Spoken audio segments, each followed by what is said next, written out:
"You're not actually going to wear that to dinner, are you?"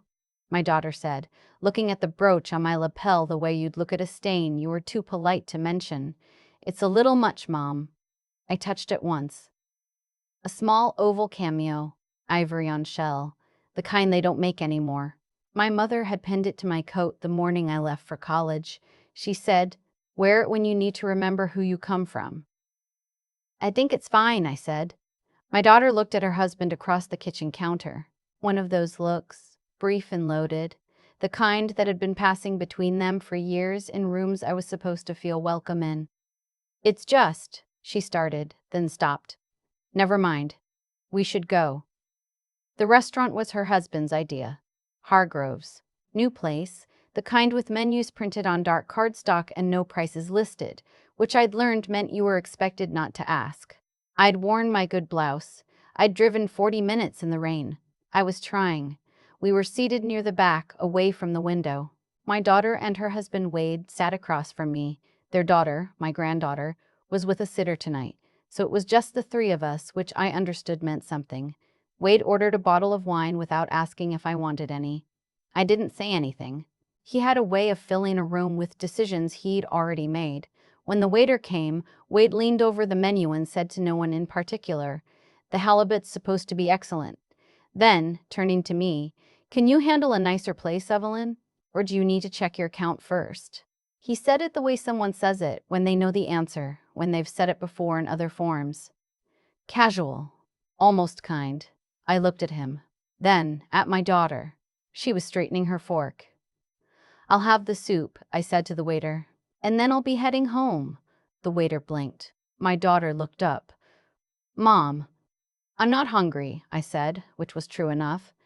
I folded my napkin, placed it on the table, and picked up my purse. I didn't slam my chair. I didn't raise my voice. I stood and I nodded to them both, and I walked out through the dining room with the kind of steadiness that takes years to earn. Outside, it was still raining. I hadn't brought an umbrella. I stood under the restaurant's small awning and listened to the sound of it hitting the pavement, which was the most honest sound I'd heard all evening. The drive home took longer than it should have. Construction on Route 9. I sat behind a line of brake lights and thought about Wade's face when he said it. That casual certainty that I was someone who needed checking on, someone whose worth could be weighed against a menu. What he didn't know, what my daughter perhaps had forgotten, was that I had once run a payroll for 37 employees, that I had negotiated a commercial lease alone at 54, after my husband Harold passed and left me with a dry cleaning business I hadn't asked for and didn't know how to run. That I had learned anyway, that I had kept every single job, paid every single vendor, and sold it at a modest profit 7 years later, when my knees wouldn't let me stand behind a counter anymore. I turned onto Birchwood Lane and pulled into my driveway and sat there with the engine off, listening to the rain on the roof of the car. There was a legal pad on my kitchen table where I kept a running list of things I meant to do. Dentist appointment. Call about the gutters. Look into changing internet providers. At the bottom, in handwriting that had gotten smaller since Harold died, I had written months ago, "Figure out what you're still doing." I went inside, made tea, and sat down with that pad. Then I opened the drawer next to the refrigerator, the one stuffed with envelopes I kept meaning to organize. I pulled them all out. Bank statements, mostly. A few receipts. And at the bottom, a rubber-banded stack of papers I recognized by touch before I even saw them. I turned on the overhead light and sat down. The first one was a personal check I'd written 18 months ago, $8,000, to help with the down payment on the house they were living in. "Just to get us to the threshold, Evelyn. We'll pay you back once we refinance." The second was a wire transfer confirmation, $11,000, to cover the gap in their home equity loan when the appraisal came back low. Then, a check for $4,000 for the new HVAC system. My daughter had called on a Tuesday morning, distressed. The unit had gone out. It was August. The baby was 7 months old. I drove to the bank the same afternoon. Smaller amounts after that. $1,200 for car insurance, when Wade's premium spiked. $600 for a medical bill they hadn't budgeted for. $240 for a security deposit on a storage unit I hadn't known they needed until they asked me to cover it. I laid them all out on the table. Side by side. like a kind of accounting I had avoided doing until now. $41,640. Over 4 years. I sat with that number for a long time. The kitchen clock ticked. Outside, the rain had softened to something almost gentle. I didn't feel angry. Or not only angry, I felt something quieter and more complicated. I felt the particular exhaustion of someone who has been generous out of love and slowly, without noticing, become expected. The shift happened so gradually. One yes leads to the next. You stop being someone they're grateful to and become someone they rely on. And then, somewhere along the way, you become someone they resent for the relying. I put the papers back in the envelope. Then I turned off the kitchen light and went to bed. I didn't sleep much. I lay in the dark and listened to the house settle around me, the particular sounds of a home you've lived in long enough to know by heart. The creak in the second floorboard from the top of the stairs. The hiss of the baseboard heater in the hall. Harold used to say this house talked back to you if you listened. I listened. By 5 in the morning, I had made up my mind. I was dressed by 8 and at First Federal before 9:30, which was when Terry opened the back offices. Terry had been helping me with my accounts for going on 12 years. She was practical, warm in a measured way, and never made me feel like a burden. "Morning, Evelyn," she said. "Coffee? Please." We sat in her office, which was glass on one side and smelled like the same lavender hand lotion she'd kept on her desk for a decade. She pulled up my accounts on her screen. "I want to review everything that's set to transfer automatically," I said, "and I want to look at where money has moved in the last 4 years." She printed a summary. 2 automatic transfers, one monthly to a joint savings account I'd opened with my daughter 3 years ago, supposedly for emergencies. One recurring payment to a cell phone plan that had my name on it, for 2 lines I didn't use. "I'd like to close the joint account," I said, "and remove myself from the phone plan." She didn't blink. This is what I've always appreciated about Terry. She does not perform surprise. "I'll need your signature on a few forms," she said. "The joint account will require your daughter's signature as well, unless you can provide documentation of sole ownership, which, looking at this, you actually can. You funded it entirely." "Then let's proceed," I said. "And I want to change my beneficiary on the savings account," I added. "And I'll need a referral to an estate planning attorney, someone you trust."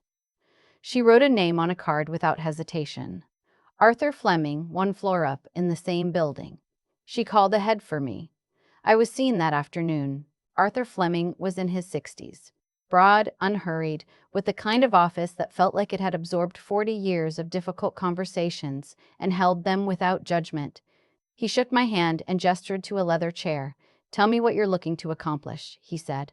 I told him all of it. The money, the dinner, the look that had passed between my daughter and her husband. The $41,000 on my kitchen table. He listened without interrupting. "My will currently names my daughter as sole beneficiary," I said. "I want to change that. I also want to establish a trust that I control while I'm living, with very specific instructions for what happens to the remainder after I'm gone." "Do you want to disinherit her entirely?" "No," I said. I thought about it for a moment. "No, she's my daughter, but I want the distribution to reflect reality, not obligation." "That's a reasonable distinction," he said. "My husband had a younger brother who died 3 years ago. He had a son, my nephew, Tanner. He's 29, drives a school bus, lives up in Vermont, sends me a card every Christmas and calls on my birthday. Always has. He doesn't know about any of this." Arthur nodded.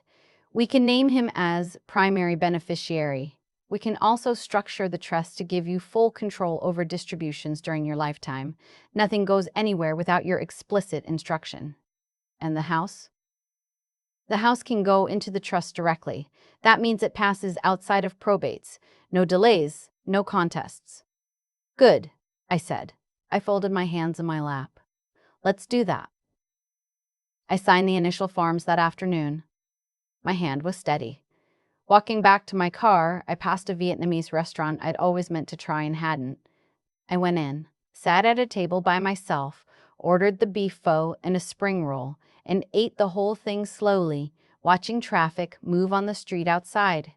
It tasted like something I'd been putting off for years. That evening, my daughter called. I didn't answer. She called again. I put the phone face down on the counter. The third time, I picked up. "We need to talk about what happened at dinner," she said. "Wade feels terrible." I waited to see if that sentence would be followed by anything else. It wasn't. "Does he?" I said. He didn't mean it the way it came out. "Stephanie," I said. I hadn't used her full name in years. She'd been Steph since college, which she preferred. How did he mean it?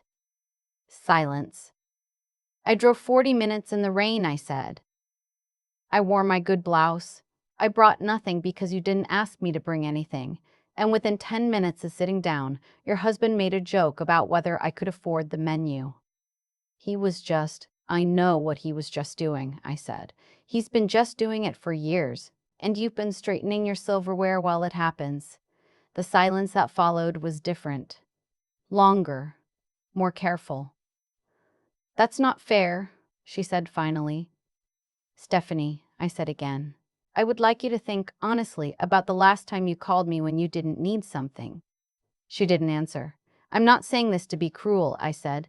"I'm saying it because you're my daughter and I still believe you're capable of more than this. But I am done being treated like a resource. We're going through a hard time financially." "I know," I said. "I helped fund the down payment on your house. I replaced your HVAC unit. I've given you $41,000 in the last 4 years. I added it up last night." Another silence. When she spoke, her voice had changed.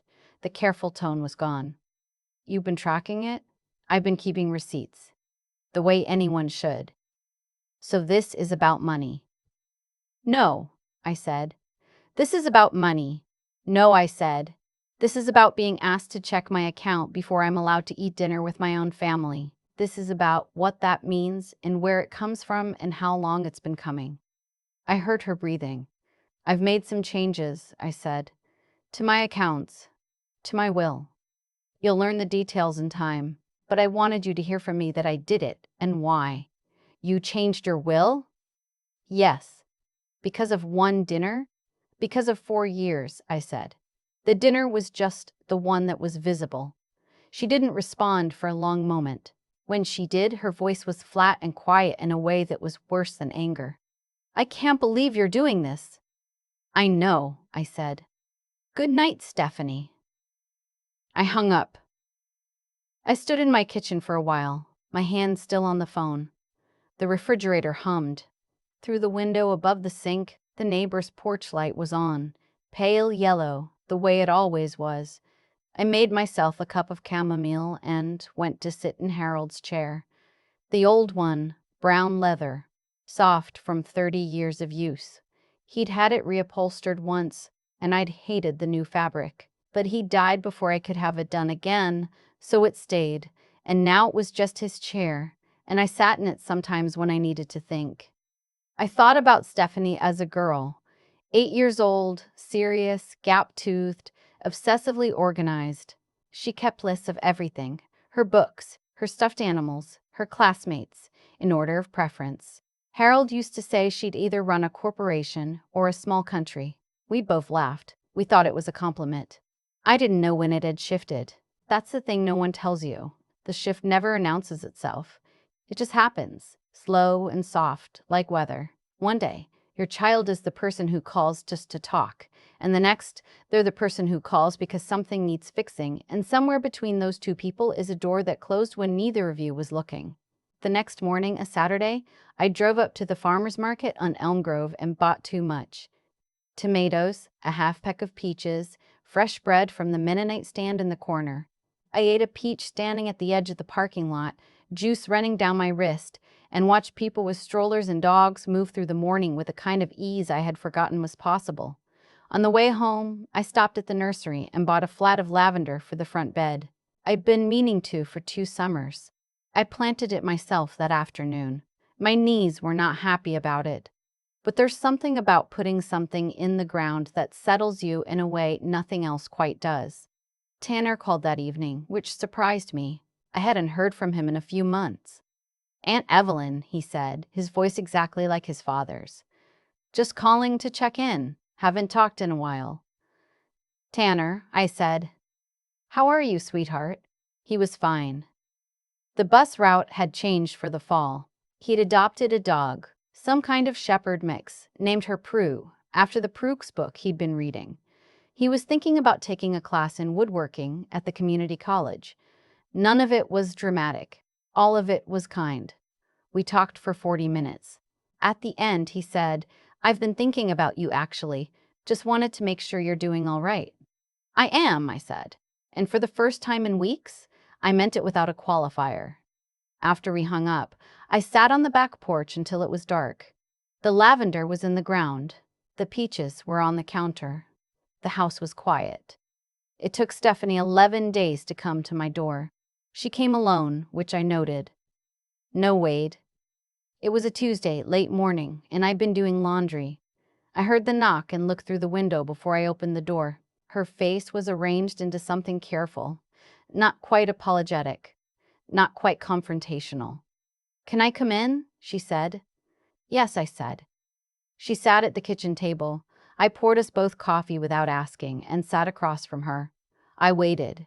Wade and I have been talking, she said. All right, She paused. He knows he was out of line. He wants to apologize. He said he would if you wanted. That's up to him, I said. She looked at her coffee. We're stretched thin, Evelyn. I know you know that.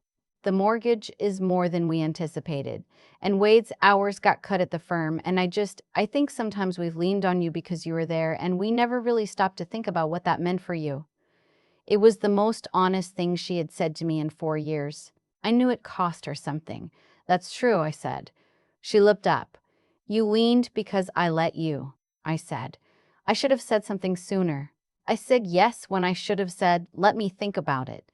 I made it easy to keep asking because I kept making it easy. That doesn't excuse it. No, I said, it doesn't. But it explains it, and I'd rather understand how we got here than just assign blame and walk away. She was quiet. Something in her face had loosened. I looked at the numbers, she said. What you said, the 41,000. Yes. I didn't know it was that much. I know you didn't, I said. We should have paid you back. Yes, I said again. You should have paid you back. Yes, I said again. You should have. She wrapped both hands around her mug. Is there any way to, can we talk about what you changed with the will? We can talk, I said. But I want you to understand that talking doesn't mean I'm reversing anything. I made those decisions because they were right for me. They're going to stay right for me regardless of this conversation. She nodded. It was a small nod, but it was real. I named Tanner as primary beneficiary, I said. On most things.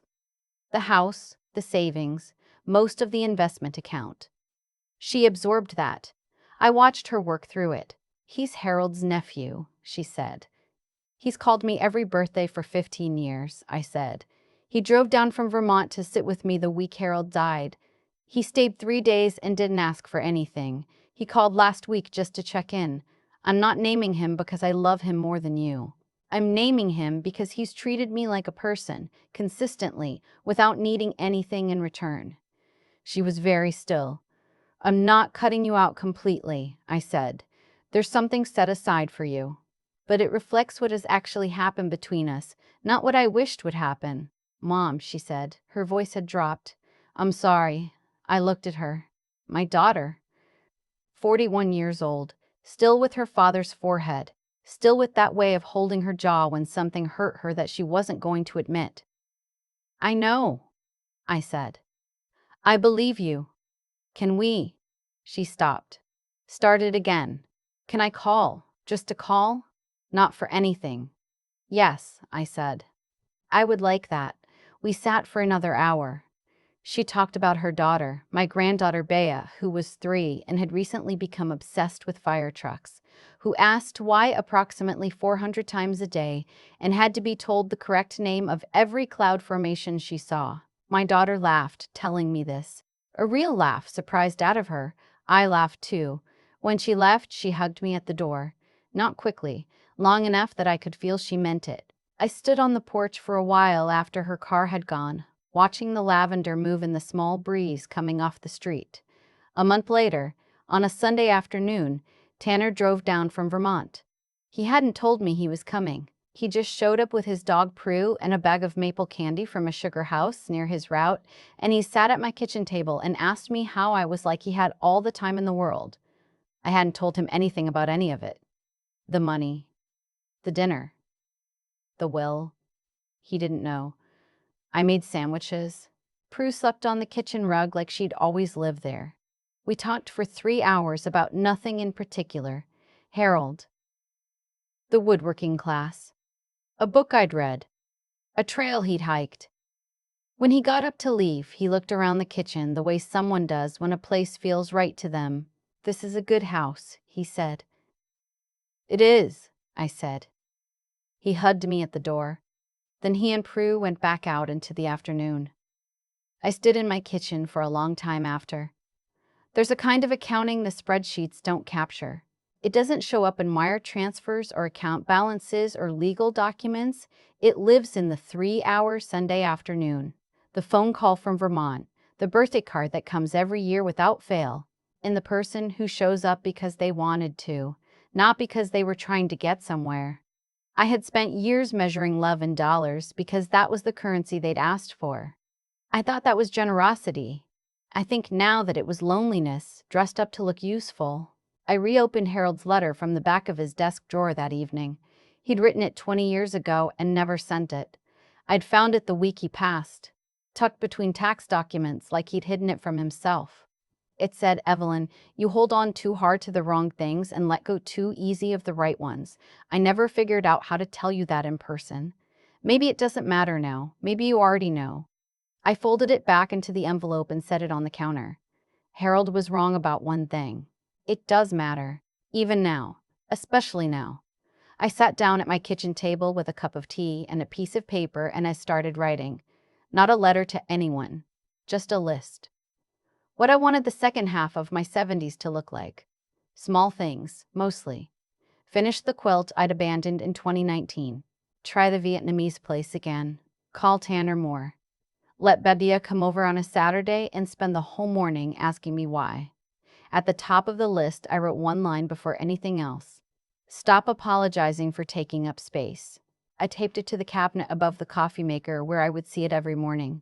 Then I went to bed, and for the first time and longer than I could remember, I slept without rehearsing anything.